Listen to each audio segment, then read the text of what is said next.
বেশিরভাগই 2 মাস।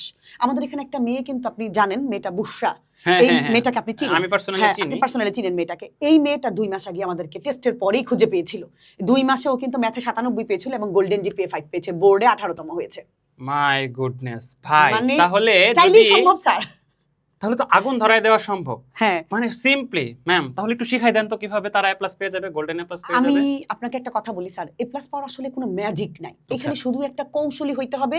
স্যার পরিশ্রম কিন্তু দেয়াল ধাক্কালেও হয়। আপনি যদি কৌশলী না হন, আপনি ধরেন এটা হচ্ছে একটা বৃত্ত স্যার। এই বৃত্তের চারপাশে অনেক সময় হয় কি আপনি ঘুরছেন, আপনি কেন্দ্রে কিন্তু আসতে পারবেন না।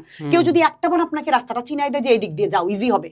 এটাই দরকার। আমাদের বাচ্চারা না স্যার চারপাশে ঘুরে ওরা সঠিক জায়গাটা খুঁজে পায় না এবং সঠিক একটা মেন্টর খুঁজে পায় না। প্রথমত অবশ্যই পড়াশোনা করতে হবে, কিন্তু পড়াশোনা আপনি সব পড়লেন স্যার, সব কি পরীক্ষায় আসে আপনি বলেন?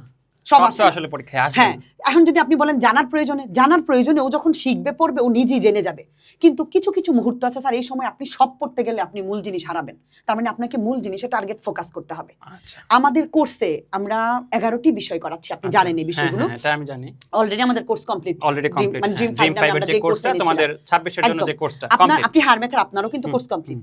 আমি এমন একটা নির্দেশনা দিব এবং ওদেরকে কিছু টেকনিক এবং ট্রিক্স শেয়ার করতে পারি বাচ্চাদেরকে, যেগুলো করলে আপনি এই বাচ্চারা একদম ভালো একটা রেজাল্ট করবে। শুনেন, 50 দিন আমাদের বাচ্চারা কি করে স্যার জানেন? পড়তেছে না, দিনে চায় ওরা 10টা 11টা বিষয় দিনে পড়তে। আচ্ছা। এটা হচ্ছে একটা প্রধান সমস্যা।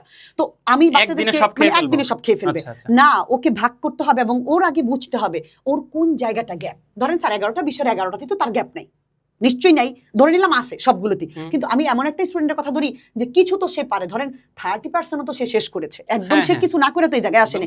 টেস্টে টিকেছে মানে তার কিছু না কিছু শেষ আছে। কারণ টেস্টে যারা টিকে নাই তারা তো স্যার পরীক্ষা দিতে পারবে না।